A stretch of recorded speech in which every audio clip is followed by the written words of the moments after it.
Изминативе неколку дена дефинитивно вниманието на јавност е свртено кон поп звездата Каролина Гочева. 4 концерти во Македонската опера и балет и промоција на незиниот најнов албум Извор. Ноќ на љубов, романтика и емоции. Така некако го опишуваат сите оние кои што биле на концертот на Каролина. Во пресрет на следните 3 концерти ја поканивме да ни биде гостинка во студиото. Каролина, здраво. Здраво, Сандра. Фала ти за поканата. Веќе долго време нели се договараме. Така. Еве сега баш најдовме убав момент помеѓу 4 концерти кои помина и 3 кои предстојат за новиот албум. Фала ти за убавата најава и еве драго ми е што конечно сме заедно во емисија. Ти благодарам што ја прифати поканата да дојдеш и што одвои време меѓу концертите да поминеш тука кај нас. 4 концерти веќе одржава Македонската опера и балет. Ноќ исполнета со љубов и емоции, задоволна публика. Кои се твоите импресии? Па не знам од каде би можела да почнам искрено. Почнувајќи од тоа со колку внимание, колку долго време го спремавме албумот, со колку љубов го работевме. Изминатиот период нормално дека беше посветен на подготовките. Имавме долго време и проби со целиот бенд, со сите музичари кои што се со мене на сцена. Секако дека до последниот момент, до првото појавување на Бина, не знаевме како публиката ќе реагира, дали ќе им се допадне тоа што ќе го презентираме. Тоа е всушност чувството кое те следи секогаш кога имаш нешто ново да представиш. И од ден во ден, значи сите 4 концерти, од ден во ден имавме се поубава енергија и се поубава магија, се поголема љубов помеѓу нас сите. Значи зборувам во множина, бидејќи сите сме подеднакво важни на овој проект, на овој албум. И стварно ни се случи магија последниве 4 дена. Прво ги најавивме 4 концерти, па после тоа неверојатно брзо се распродадоа. Најавивме уште 3, од утре, 1, 2 и 3 март, стартуваме со уште 3 концерти.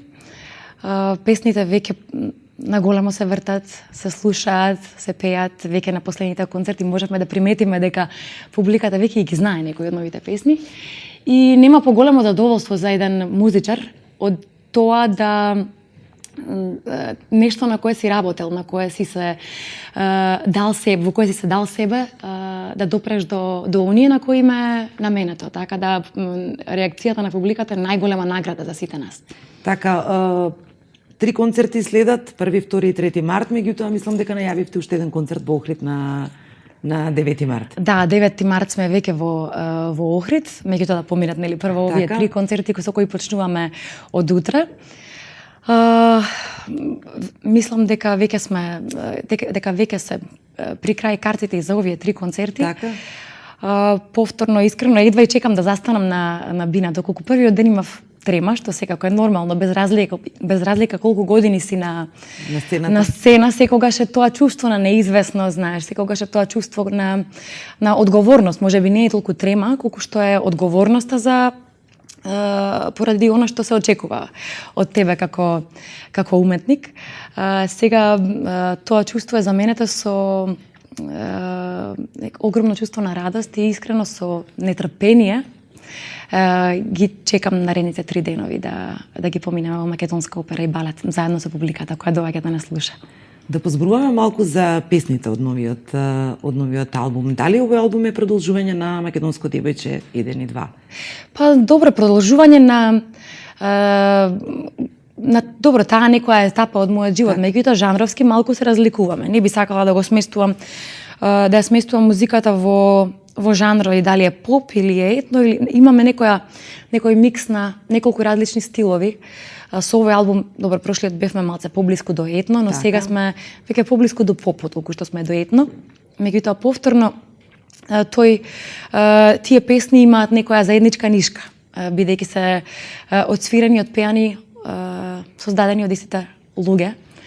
И мислам дека предизвикот кој што го имавме со овој албум, после огромниот успех што го постигна предходниот, беше огромен.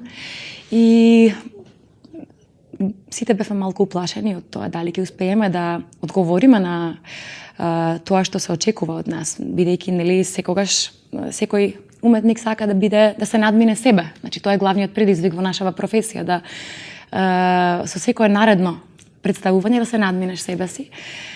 Мислам дека со дека со овој албум, со Извор, не би го нарекла продолжување на претходните. Така.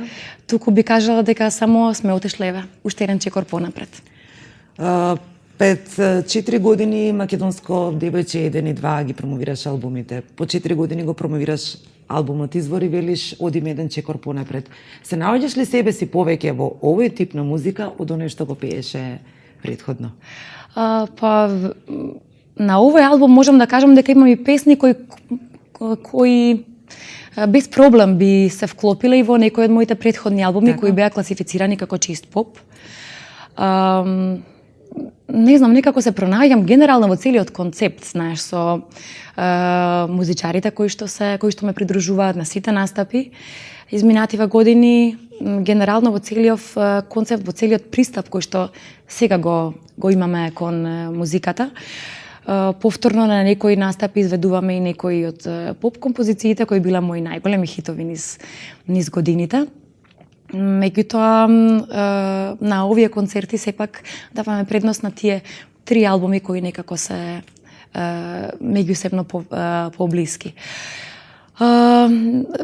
Исто така што се однесува и до поп музиката на Балканот, не знам, мислам дека можеме многу долго да дискутираме околу тоа што се смета сега за поп музика и колку не би рекла етно, дури и турбо фолк елементи има во голем број песни кои што се класифицирани како поп музика, генерално на Балканот, така да повторно би се дистанцирала од тоа ставање на музиката во одреден жанр или во некој калап. Мислам дека добра музика и лоша музика е единствената поделба која што може да се направи и која што треба да се смета за релевантна. Пред нова година ја промовираше песната Звона. Таа некако убаво легна во целиот тој предновогодишен амбиент. Некаде прочитав дека Каролина со музиката потсети на времето на сокаците, чалгиите, романтиката. Колку оваа песна емотивно те врзува за Битола? Звона беше една песна која во последен момент одлучивме да ја пуштиме во тој период нешто пред Божик, пред Нова година, пред католички Божик, затоа што буди некоја носталгија по некои времења кои што поминале, по некои луѓе кои што не се повеќе присутни во нашите животи, а на кои одреден период од годината, како што се тие празнични денови, ни будат секако асоциација. Така и ја најавивме песната за сите што ни се во срцата, но не се со нас. И сите кои што ја слушна и кои ги погоди баш многу точно ја сватија пораката дека едноставно љубовта не се менува и дека едноставно некои луѓе и покрај тоа што не се тука секогаш стануваат во нашето срце. Со години работиш со проверен тим и ни сите овие години не ти опаѓа популарноста. Која е тајната на твојот успех? Добро, Сандра, јас не сум константно присутна. Ние не сум ни приватно таков тип што сакам да сум постојано присутна по секоја цена. Најмногу од секогаш, се знаеме, јас и долго време од секогаш најмногу сум сакала да сум пишувана и позната по работата, според тоа на што го работам, да. Навистина многу сме работеле низ години, со Авалон сум скоро 20 години. 17 точно. Заедно издадовме, вклучително со Извор, 9 албуми. И тоа е доста работа, тоа е доста труд. И можеби и затоа сум низ сите овие години присутна. Значи сме ги издавале еден период, ги издававме и на македонски и на српски албумите и за надворот, за подрачјето на поранешна Југославија, каде имавме доста настапи, концерти, телевизиски емисии и така натака. Така да многу труда вложен сите овие години и затоа и таа присутност. Значи не била никогаш по секоја цена, знаеш, да се биде присутен. Велиш, сакам на публиката секогаш да и го прикажам она кое што јас го работам, меѓутоа публиката сака да дознае нешто повеќе за твојот приватен живот. Имаш еден интересен момент на твојот концерт, токму сега го има портретот кој што е нацртан и сите напишаа дека ова е дело на твојот сопруг, на вистина така? Да, тоа е како што јас самата објавив на социјалните мрежи, на моите официјални профили. Тоа е портрет од мене насликан од мојот сопруг специјално наменет за каверот на мојот албум. Тоа беше една наша заедничка идеја која се појави уште пред една година, меѓутоа ја чувавме во тајност и еве сега јас сум многу среќна од тоа како убаво ја реализиравме. И баш сум задоволна и горда на тој мој портрет. Те погоди од прва во цртањето или сугерираше малку? Не знам, воопшто не учествував во тој процес, да. Само ми ја покажа сликата кога беше готова. Во септември се омажи и тука се крена голема прашина околу твојата свадба. Колку те промени бракот? Па не сметам дека треба да промени нешто премногу бракот во нечиј живот. Тоа е само, треба да биде круна на нечија љубов. Може и не мора да биде, не значи дека некој дека нечија љубов мора да биде крунисана со брак. Во септември јас и Михаел решивме да стапиме во брак, направивме забава на која што беа присутни најблиските наши пријатели и соработници. Имавме околу 300 луѓе. И што се однесува до нас, ние не сакавме премногу да го експонираме тоа. Објавивме само 2 фотографии, меѓутоа да се пишуваше доста тие денови, бевме доста присутни. Така да и не пред знам свадбата и за време на свадбата. Па се нагаѓаше пред тоа, бидејќи така. ништо не објавувавме, им кажавме на нашите пријатели само на кој ден треба да дојдат. И тоа беше тоа. Колку време бевте претходно во врска пред да се решите за брак, со оглед на тоа дека ја криеше љубовната врска? Не сум криела ништо. Ја криеш од медиумите? Па не знам, не сум криела ништо, Така. да. Бевме некое време во врска, година и нешто, не сум криела ништо, меѓутоа тоа што не се експонираш и што не поставуваш слики на социјални мрежи, не значи дека не постои тој дел од твојот живот. Веќе со постојаната експонираност на социјални мрежи и со тоа што не осудувам никој, секој има право на социјални мрежи да става тоа што сака, така е, тоа што него го прави среќен. Јас не сум тип што премногу постирам приватни моменти, едноставно така чувствувам и не сметам дека тоа е ниту правилно, ниту пак е погрешно, едноставно јас сум таква. И меѓутоа самото тоа што постои некое тврдење дека доколку нечиј живот не е верификуван на Инстаграм или на Facebook, дека не постои, тоа е тотално погрешно. Значи секој човек има право својот живот приватен да го живее онака како што сака. Долги години си во Скопје. Одиш често во Битола? Да, одам често. Одам често, особено последниве години откако имам внучиња. Прво имав се роди Луција, пред која има скоро 7 години, сега последниве 2,5 години имаме и уште една радост, Инес, така? Да, второто дете на сестра ми. Секој слободен момент го користам за да го поминам со нив. Одам често во Битола, доаѓаат и тие. Кога не сум, се слушаме на телефон секој ден, на FaceTime или на Viber. Кога станам од Сабајле, веднаш секогаш имам пропуштени позиви од нив, доколку се 17, тогаш знам дека малечкото ме барало. Така, а ти по 6-17 пати ја бараш сестра ти. Така, нека да го прочитам тоа. Да, јас ја барам многу сестра ми кога патува. Тоа ми е, не знам, поради тоа што ми е помала сестра, не сме некоја голема разлика. Да, меѓутоа сите постари сестри имаат некоја доза на мајчински инстинкт према помалите сестри, без разлика што ние сме само 2,5 години разлика. Не знам, кога ќе тргне од Скопје према Битола или кога патува негде, не можам да се смирам додека не стигне. Да, и тоа ми е огромна мана што и звонам по милион пати. Не сум била единствена и драго ми е што сестра ми ќе го слушне ова што сега го кажуваш. Тоа е синдром постара сестра и веројатно тоа не може да се надмине без разлика што еве сега мислам одамна е сопруга со деца, мајка, едноставно помала сестра си е помала сестра.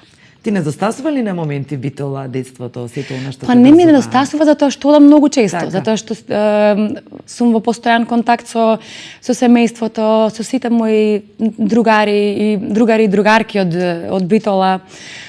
кога ќе одам ги собирам сите, имаме место кое што е каде што се собираме, нашето омилено место Јагода, кое е на мои другари од средно, каде се собираме сите и дечињата, каде што си имаат свое место за забава, така да не останува простор да ми недостасува, затоа што сум постојано во контакт со тој дел од мојот живот. Ке те вратам низ годините назад. Се појави првпат на музичката сцена на Макфест. Од тогаш па натаму твојата кариера оди по нагорна линија. Кога ќе направиш споредба тогаш и сега, колку во тоа време беше по-лесно или потешко да се биде на музичката сцена и сега?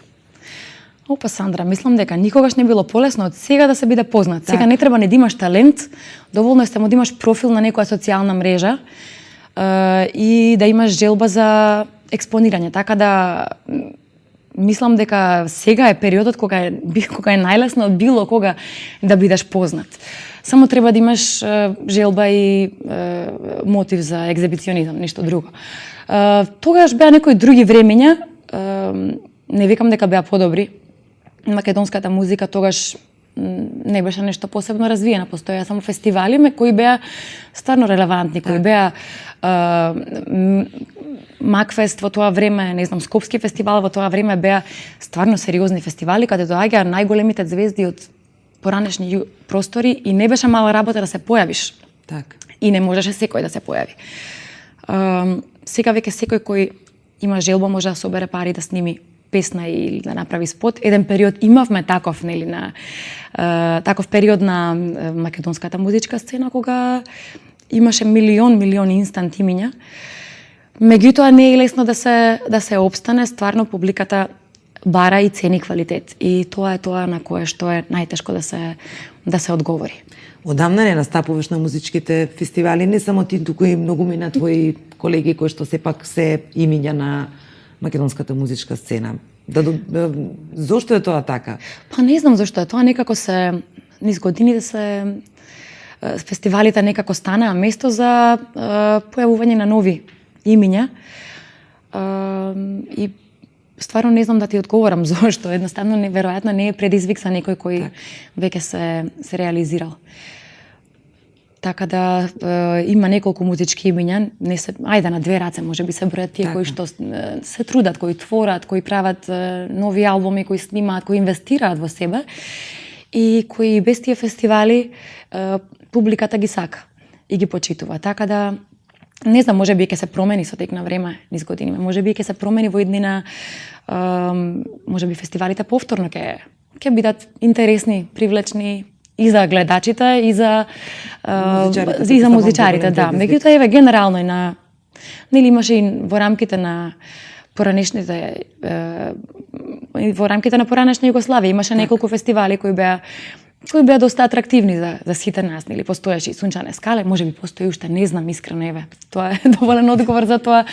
Имаше и нели некои радиски фестивали во Србија, имаше фестивали кои што беа така, каде што беше убаво да се појавиш, каде што секој сакаше да се појави. Меѓутоа низ години мислам дека и тоа се изгуби.